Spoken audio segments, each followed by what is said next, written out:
Sometimes things just don't go as planned. Project cleared on runway 35 approach by egress, Victim X-ray. And this IFR approach is a perfect example of it. We're going to do some things out of the ordinary in order to find the runway, and then do a debrief at the end to figure out what we could have done differently and what we can learn for next time. Let's go.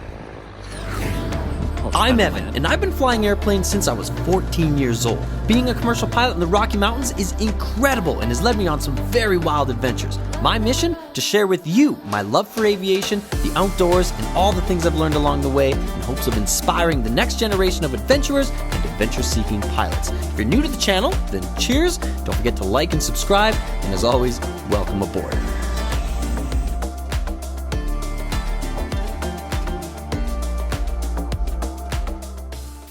Fisher Alpha X-ray, clear red to your airport, RNAV, runway 35 approach, egress, via egress. Project cleared RNAV, runway 35 approach by egress, Victim X-ray, red here. Yep. Alright everybody, welcome on board. We're planning the RNAV approach runway 35 at Red Deer Airport. Now in case you're wondering, this is what the approach chart looks like, and our first waypoint is here at egress, so we're flying direct towards that right now, and that's going to allow us to fly this straight in approach for runway 35. And there's egress here on the vertical part of the chart, and then we have PIDME, that's where we're going to do our altitude checks there, and of course our minimums are 3209, so we're just going to round up to 3300 for that. Our missed approach here is outlined in text.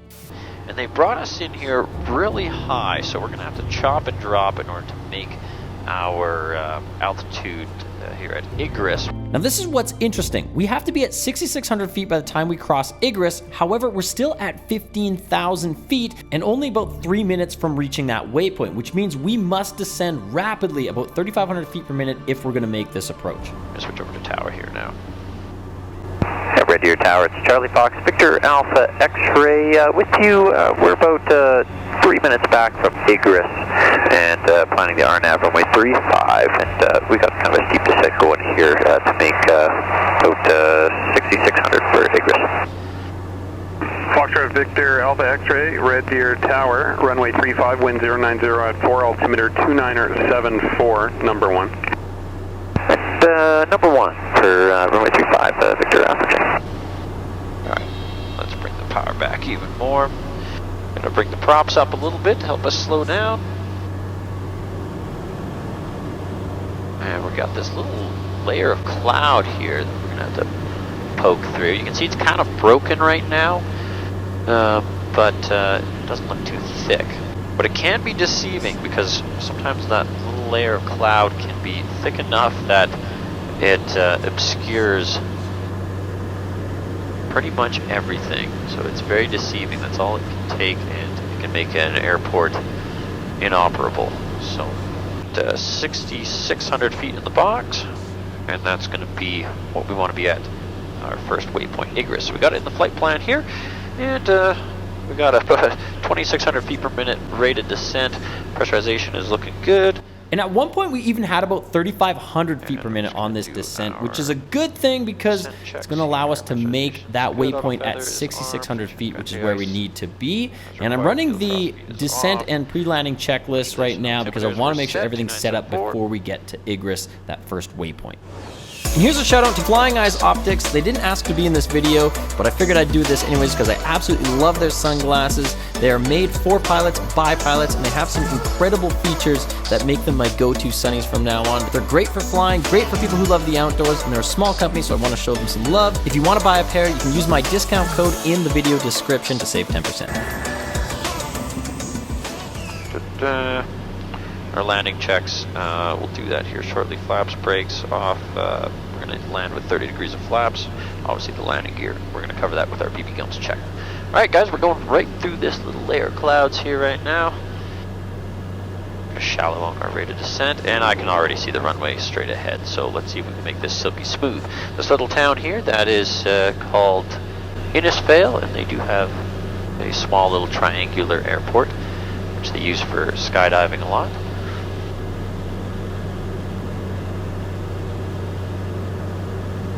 So whenever you're flying into Red Deer Airport from the south, it's important to keep an eye out for any sort of skydiving activity, especially in the summers.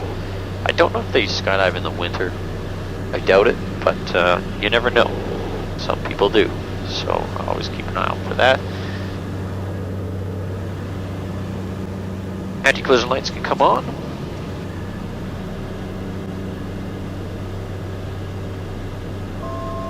And there's our altitude, 6,600 feet.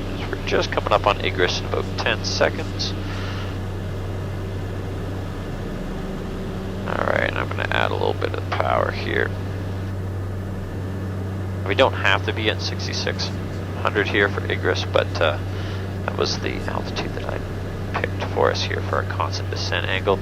We're just going to shallow this out. Maybe we'll go to... go to 6,300 feet. And the reason we can go to 6,300 and go below our target altitude is because this actually has a step down approach. So we're going to intercept the glide path at 6,300 feet and then fly the constant descent angle all the way down to the runway, obviously doing our altitude checks along the way. And there's our glide slope here, so I'm going to pitch the aircraft over a little bit. Speed's good. We're going to grab one stage of flaps, 15 degrees, and start slowing the airplane up. Altitude, let's go down to 33, which is our minimums here for this approach.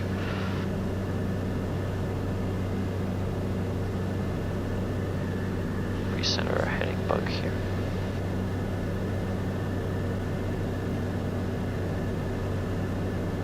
Now, if we're on the glide slope here, we do have a altitude check at this waypoint PIDME, which should be the FAF,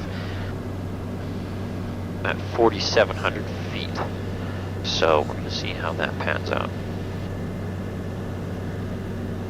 Red Deer Tower, it's Victor Alpha X-ray. We got the runway here now, and we're just back from PIDME, about a mile. Victor Alpha X-ray Tower, wind 080 at 4, clear to land, runway 35. Clear to land, runway 35, Victor Alpha X-ray, thank you. I gotta keep remembering that it's a tower frequency here now. It used to be a mandatory frequency, but... Alright, we're coming up on PIDME here, and there it is. There's 4,700 feet, so altitude check is good. And on the chart, you'll see at PIDME, if we're on the glide path, we should cross at 4,700 feet. That's our altitude check. I'm going to get the gear. Speed's good. Landing gear's coming down. High pressure lights on. Gear unlock lights on. Belts, brakes, gear, 3 green, none in the mirror. Mixtures, props, and switches are all good. Taxi light can come on. All this is good.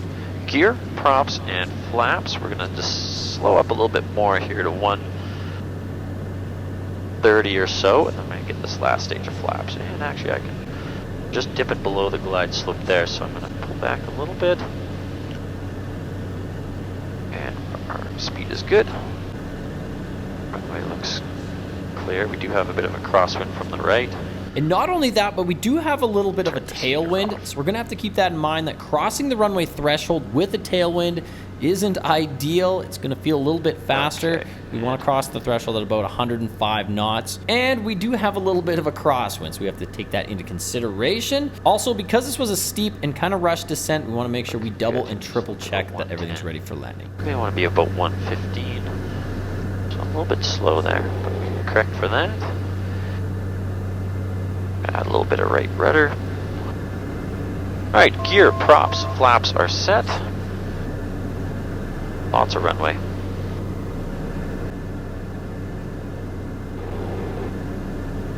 Got a little bit of a push from the back here. Showing a little bit of a tailwind. I dip below the glide slope here because I got the runway, so. Red Deer Tower, it's Victor, actually just confirmed, clear to land, runway 35. Victor Alpha X-ray Tower, affirmative, clear to land, runway 35. Check that, clear to land, Victor Alpha X-ray. And that's a reminder, if you're not sure if you're cleared to land, just double check. Come over the numbers here. And we're just going to fly the airplane down. Got a little bit of power on. Make it nice and silky smooth. Oh yes, beauty. Make the power levers back to beta. And you don't really need braking because those props create a lot of drag. Going to bring the flaps up. Confirm it's the flaps. Pressurization can come off. cabin dump valve can open. Victor Alpha X-ray Tower, where are you parking? I will be going to the main terminal, the main terminal building. Victor Alpha X-ray. Victor Alpha X-ray, backtracks approved. Exit Bravo, taxi Bravo, apron 1. I'm on the ground, 1219 went off. Roger that, we'll plan to exit to Bravo, backtrack approved, and for apron 1, Victor Alpha X-ray, thank you. Alright, taxiway Bravo, which is actually down at the beginning of the runway here, so give a little bit of power here.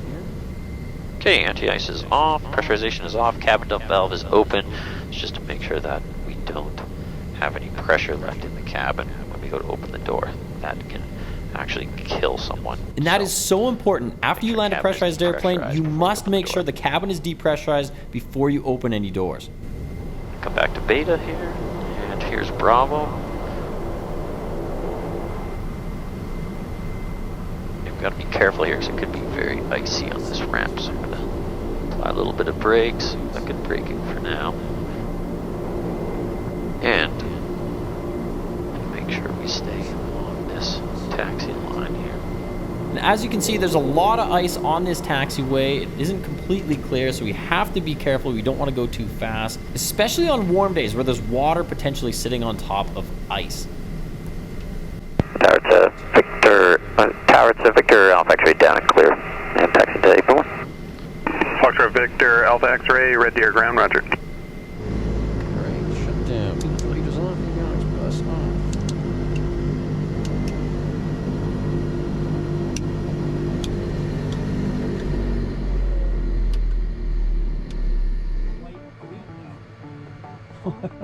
Well, there we go. I'm gonna quickly stretch here. Oh my goodness, that feels amazing. So a debrief from that approach, if you didn't notice, we started off in a very steep descent because air traffic control kept us pretty high before clearing us to descend. I only recommend doing that if you know you can do it safely, if you're really comfortable with the aircraft, if you're comfortable with the approaches, if everything is briefed in advance. Otherwise, just request a circle, descend, and get a stabilized approach set up. But because I'm comfortable with the airplane, I know the area, I've flown this approach hundreds of times, that I was able to do that safely with that steep approach or that steep descent to meet our straight in waypoint. A few other things, it is slippery out here right now. You can see there's a little bit of ice out here on the ramp, and that's something to be careful of when you're flying. Always make sure that you check your braking capability.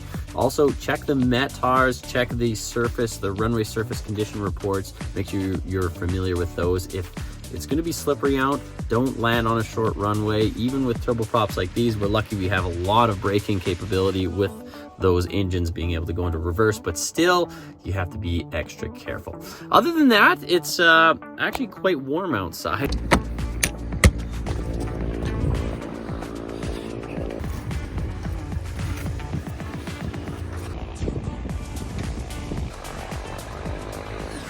Thanks for watching, everybody. Hope you enjoyed this video. Don't forget to like and subscribe. And as always, if you're new to the channel, welcome aboard. Little cheers to all the new viewers. And if you're curious on what it's like to become a pilot, what the process is, how to get your first aviation job, then I've got videos on my channel that you can check out to help get you started. Absolutely love and appreciate all the support, everybody. So we'll catch you on the next adventure. Happy and safe flying, everybody. Cheers.